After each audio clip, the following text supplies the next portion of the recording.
and never went to any school functions or parties. This wasn't unique to me, as it's a common story among many kids, whether they were destined to develop anxiety disorders or not.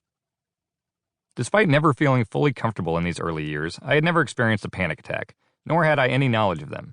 While my first panic attack was still months away, I entered a college preparatory program in the summer of 2002 with a great deal of nervousness. I had graduated high school in May of that year, and my mother convinced me to enroll in a 1-month freshman summer institute program that would prepare me for the full transition to come in the fall. It was a bite-sized version of a real college semester, requiring me to live in the dorms and attend a couple of summer classes. This was my first time being forced out of my long-established comfort zone of playing video games at home on a near-nightly basis, and I can't say I handled it particularly well. I lived on campus in Lawrence, Kansas, which was only half an hour from my childhood home in Olathe. It may have been a stone's throw from the familiarity of home, but the forced social interaction made it feel like I might as well have been stationed in Siberia. Within a week, I was pacing in the lobby of the dorms, explaining to my parents on the phone that I had nothing in common with my peers. They drank and smoked pot.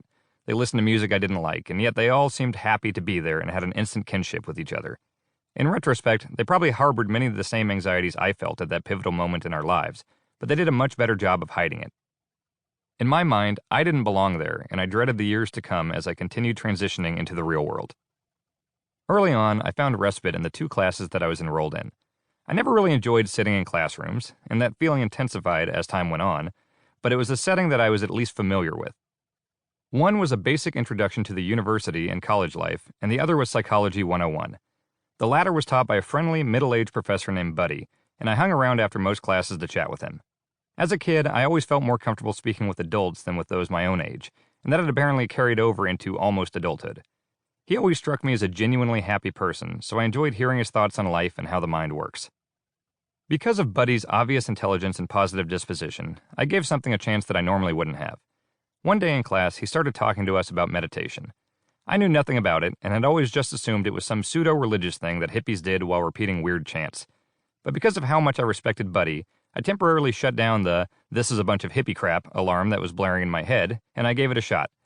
He had the entire class close their eyes and guided us through a simple meditation for 10 minutes.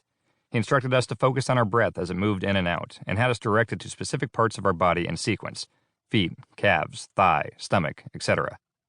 This is all very basic meditation 101 stuff, but it was new to me at the time and was completely different than I expected. There was no chanting, no mantras, no praying to some god that I had never heard of, just breathing. He had a way of making it easy for even a class full of first-timers to fully focus on his instructions, and rarely did I find my mind wandering for those 10 minutes. At the end, he instructed us to open our eyes and note how we felt. Even though I had yet to experience panic attacks or generalized anxiety, I noticed a distinct calm once the meditation was complete. I was floored by the feeling, and I remember Buddy saying, "Note how you all feel after just 10 minutes. If you do this for an hour a day, it will change your life. I promise you." As impressed as I was by the effects of the 10 minutes, I didn't continue to do it after that class. I felt like learning how to talk to girls was a more pressing issue in my life, but that still seemed too daunting, so I stuck with the safety of playing video games in my free time. The ensuing months played out in predictable fashion. I remained unsure of how much I liked this new college life, but was slowly coming around to the idea of meeting like-minded new friends in this new environment. I started playing video games with my door open, and would even walk into other rooms and introduce myself when I noticed other people doing the same. Gaming became the common ground for me and many others on the floor, and my social anxiety was becoming less of an issue on a weekly basis. Before long, I was printing up flyers for a Soul Calibur tournament and putting them up all over campus. I went from hating the idea of socializing with my peers in the summer to gathering dozens of them in front of a TV and a Dreamcast in the dorm lobby by the end of 2002. Things were changing quickly, and I was actually starting to like college. My first panic attack was on New Year's Day, 2003. It's very clear to me now that it was a panic attack, but as an 18-year-old kid with no previous knowledge of them, it was one of the most terrifying experiences of my life. I was fairly hungover after a fun New Year's Eve with some newfound friends. I'd learned the hangover-anxiety connection years later, and we went to see Gangs of New York. I had seen hundreds of movies in the theater, even spending 4 years working at an AMC prior to college, and seeing just about everything that came out during that period. I'd usually sit dead center in the row to get the best view of the screen, as I did on this night. It was a holiday, and the movie had only been out less than 2 weeks, so it was a packed house. Near the end of the 160-minute running time of the film, I started feeling woozy and noticed a tingling sensation in my extremities.